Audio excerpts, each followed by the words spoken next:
আসসালামু আলাইকুম। ইনশাআল্লাহ আশা করি সবাই ভালো আছেন। আলহামদুলিল্লাহ আমিও ভালো আছি। যে যেখান থেকে আমার ভিডিওটি দেখছেন সবাইকে অসংখ্য ধন্যবাদ ও সর্বদা ভালোবাসা রইল। তো আজকে আপনাদেরই কিছু প্রশ্নের প্রথমে অ্যান্সার দেওয়ার চেষ্টা করব, যেগুলোর ভিতরে প্রথম হচ্ছে আজকে আমি দেখলাম উজ্জ্বল ভাইয়ের একটা ভিডিও। আমি ভিডিও দেখলাম, তো অনেকে তো উজ্জ্বল ভাইয়ের ভিডিও আমাকে পাঠান। তো না, ওনার ভিডিওটা আজকে একদম সুন্দর একটা কথা বলছে উনি। তো সেই পরিপ্রেক্ষিতে ওনার ভিডিওর সাথে মিল রেখে কিছু কথা বলবো।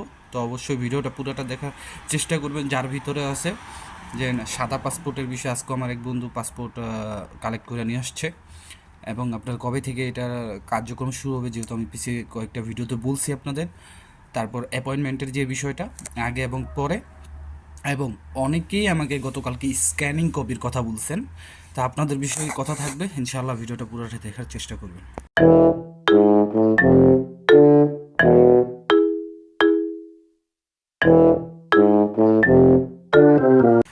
তো সব কিছুর জন্য আলহামদুলিল্লাহ। প্রথমে একটা যে বিষয়ে দুঃখ প্রকাশ করতে হয়, প্রায় রাতের 4:30-5টা বাজে দেখলাম বাংলাদেশ সময় ভোর 4:30-5টা বাজে আইসা ভিএফএস গ্লোবালে আপনারা হাজির হয়ে রয়েছে।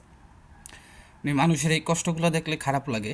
তারপরে এই কষ্টের পরে যদি আল্লাহ তাআলা আপনাদের জন্য ভিসাটা সহজ করে দেয়, তাহলে এই কষ্ট কষ্ট থাকে না।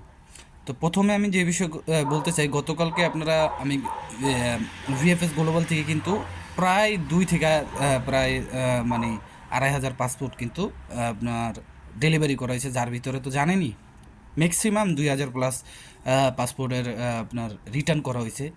এমনি টুকটাক ভিসা পাইতেছে সবাই, মানে মিলাই ঝিলে 100টার মতো আপনি ধরে রাখেন যে 3টা বিএফএস গ্লোবাল মিলাই ঝিলে 100টার মতো ভিসা দেওয়া হইতেছে। এই ভিসার রেশিওটা বাড়বে আগামী সপ্তাহ থেকে, আশা করি বুঝতে পারছেন। তারপরে এখন যেটা আপনাদের প্রথম কথা, যে সাদা পাসপোর্টের যে বিষয়টা, আজকেও আমার বন্ধু সাদা পাসপোর্ট তুলে নিয়ে আসছে, এবং সেখানে যেহেতু উনি লাইনে ছিল, তো সেখানে অনেক ধরনের কথা হইতেছে। কেউ বলতেছে এটার একটা মিনিমাম প্রসেসিং সময় লাগবে, কেউ বলতেছে যে টাকা উঠায় ফেলবে, বা কেউ বলতেছে এটা আর হবে না। তো এই কথাগুলি যারা বলতেছে আসলে যার যার ভিন্ন মত। তো সেই ভিন্ন মত উপেক্ষা করে কিন্তু আমাদের এখানে থাকতে হবে। তো আমি বলবো যাদের পাসপোর্টগুলি ফেরত দিয়ে দিতেছে, আপনাদের বেশি সময় লাগবে না। সো এই সময় আপনারা কোনো ধরনের আপনাদের মধ্যস্থতাকারীর সাথে কোনো ধরনের ঝামেলাতে জড়ায়েন না। দেখেন শেষ পর্যন্ত রেজাল্টে কী হয় 1-1.5 বছর ওয়েট করার পরে। তারপরে অনেকে অনেক ধরনের কথা বলতেছিল। তো সেই উদ্দেশ্যে আমি বলতে চাই যে আপনারা আগামী সপ্তাহ থেকে, এই ডিসেম্বর মাস থেকে, আহ, গতকালকে যেরকম দেখলাম 1 লক্ষের উপরে ইমেল অ্যাপয়েন্টমেন্টের জন্য ইমেল আসছে। তো এই বিষয়ে কথাটা পরে বলি, যে সাদা পাসপোর্ট আপনারা কবে থেকে এই পাসপোর্টের ভিসা পাইতে পারেন। তো যেখানে উজ্জ্বল ভাইও একটা কথা বলছে যে 1 থেকে 150 মানুষের পাসপোর্টের ফেরত দেওয়ার পরে তাদের পাসপোর্ট আবার নিয়ে তাদেরকে ভিসা দেওয়া হয়েছে, এটা কিন্তু সত্যি, এটা কিন্তু মিথ্যা না। ইভেন এখনও কিন্তু অনেকের পাসপোর্ট জমানো হচ্ছে, কিন্তু আমরা অনেকেই জানি না। এই বিষয়টা মাথায় রাখতে হবে। একটা ইউটিউবার বা একটা ব্লগার আপনাদেরকে যাই বলুক না কেন, সেটার উপরে আপনি ডিপেন্ড করে আপনি যেন এত বড় একটা সিদ্ধান্ত নেবেন এরকম না। আপনি জাস্টিফাই করেন, যাচাই করেন, সব কিছু করার পরেই আপনি একটা সিদ্ধান্ত নেন এবং একটা সিদ্ধান্ততে আসেন। মনে রাখবেন, একটা ভুল সিদ্ধান্ত কিন্তু আপনার জীবনে সারা জীবনের কান্না। যেমন গতকালকে একটা ভাই বললো মালয়েশিয়ার থেকে একবার আসিয়া পড়ছে, এখন সংসারই চালাইতে পারতেছে না। ঠিক আছে, ইতালির থেকেও যে পাসপোর্ট সেটাও রিটার্ন করে দিছে। তো এইসব কথাগুলি শুনলে আসলে অনেক খারাপ লাগে। তো তারপরেও আমি আপনাদের ভালোর জন্যই বলতেছি যে আপনারা যারা পাসপোর্ট পেয়েছেন, অন্তত অ্যাটলিস্ট 2023 সালে যাদের পাসপোর্ট ফেরত পেয়েছেন, এবং 2024 সালে যারা উইথাউট ইমেল অ্যাপয়েন্টমেন্ট, তাদের বিষয়টা খুব একটা মানে জোর দিয়ে আমি বলতে পারতেছি না যে আপনাদের সব কিছু ঠিক আছে। বাট যারা ইমেলের অ্যাপয়েন্টমেন্ট ইমেলের অ্যাপয়েন্টমেন্ট পাইছেন, জমা দিছেন, তারা আপনারা 99% শিওর থাকতে পারেন। ঠিক আছে, তারপরে 1% এটা এদিক সেদিক হইতে পারে, যদি আপনার মালিকের পরবর্তীতে কিছু চায়, সেটা যদি তিনি না দিতে চায়, বা মালিক যদি কোনোভাবে আপনাকে রিফিউজ করে যে না আমি ওনাকে নিতে চাই না, তাহলে কিন্তু সেই ক্ষেত্রে আপনি ভিসা পাওয়ার অ্যাবিলিটিটা হারাবেন।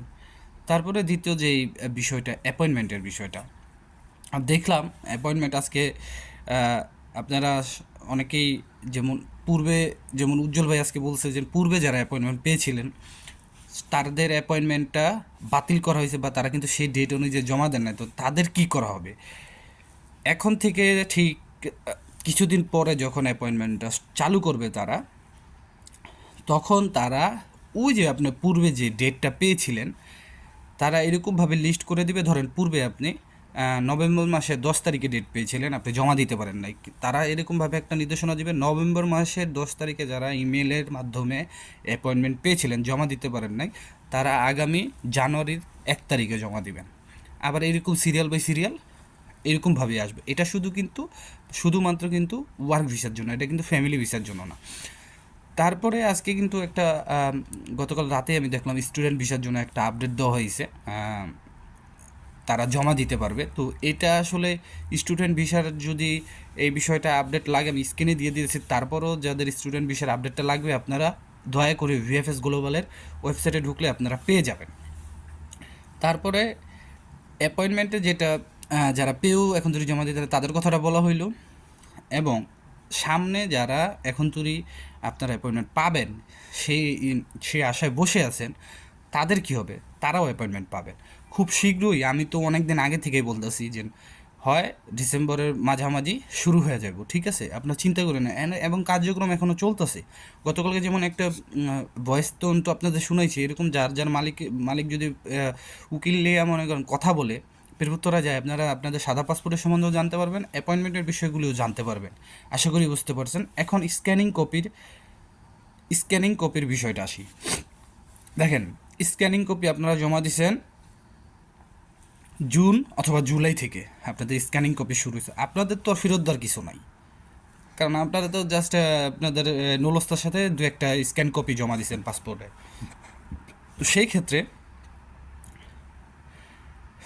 সিরিয়াল বাই সিরিয়াল যদি এখন না আসে, তাহলে কিন্তু সাধারণ জনগণ যারা সাধারণ অ্যাপ্লিক্যান্ট আছে তারা কিন্তু আবার সেই আগের মতো কিন্তু উত্তেজিত হয়ে যাবে। তো সেই ক্ষেত্রে আমি আপনাদের একটা কথা বলি, আপনাদের হয়েছে 5-6 মাস মিনিমাম, যতদিন 8-9 মাস হলে আপনাদের কার্যক্রম একদম ভালোভাবে আপনারা পাবেন, ঠিক আছে, বুঝতে পারছেন। আর আরেকটা কথা হচ্ছে, স্ক্যানিং কপি যারা জমা দিয়েছেন আপনাদেরও তো অ্যাপয়েন্টমেন্ট মাধ্যমেই নিছে,